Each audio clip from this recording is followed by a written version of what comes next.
রহমতুল্লাহ আলাইহি তিনি তার একটি লিখিত কিতাব রয়েছে দালাইলুন নবুওয়াহ।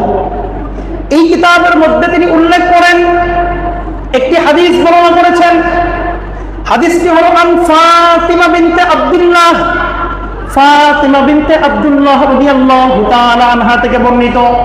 তিনি বলেন, হযরত বেলাদাত রাসূলুল্লাহ সাল্লাল্লাহু আলাইহি ওয়াসাল্লাম, জনাব রাসূলুল্লাহ সাল্লাল্লাহু আলাইহি ওয়াসাল্লাম যেদিন জন্মগ্রহণ করেন সেদিন তিনি রাসূল আকরাম সাল্লাল্লাহু আলাইহি ওয়াসাল্লামের আম্মা জান আমেনা রাদিয়াল্লাহু তাআলা আনহা এর বাসায় ছিলেন, কাছে ছিলেন। এরপরে বলেন, ফারাআইতুল বাইতা হিনা বুজিআ ইমতালা নূরান। ফাতিমা বিনতে আব্দুল্লাহ বলেন, জনাব রাসূলুল্লাহ সাল্লাল্লাহু আলাইহি ওয়াসাল্লাম যখন জন্মগ্রহণ করলেন তখন মা আমেনা রাদিয়াল্লাহু তাআলা আনহা এর ঘরটি আলোয় আলোকিত হলো। সুবহানাল্লাহ বলেন না। ওয়া রাআইতুন নুজুমা তাদলু হাত্তা জানানতু আন্নাহা সাতাকাউ আলাইয়া। বর্ণনাকারী ফাতিমা বিনতে আব্দুল্লাহ রাদিয়াল্লাহু তাআলা আনহা বলেন যে আমি রাসূলের জন্মের সময় তারকার দিকে লক্ষ্য করলাম, তারকাগুলো আসমান থেকে জমিনের দিকে ঝুঁকে পড়তেছে।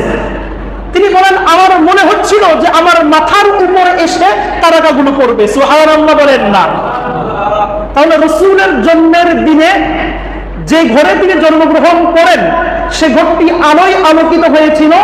আসমানের তারকারা তারা মাথার নিচু কইরা জমিনের দিকে তারা এসে গিয়েছিল। সুবহানাল্লাহ বলেন না। এই হাদিসের রহস্য কি? জমিন আসমান থেকে তারাটা কেন জমিনের দিকে ঝুঁকলেন, এর রহস্য কি? মুহাদ্দিসিন কেরাম এর রহস্য বলেছেন যে অতি শীঘ্রই পৃথিবীর বুক থেকে অচিরাই কুফর হলো বিনষ্ট হয়ে যাবে, হক তখন আবার বিজয় অর্জন করবে, বাতিল হলো পরাজয় বরণ করবে। এটা বোঝানোর জন্য আল্লাহ এরকম আশ্চর্য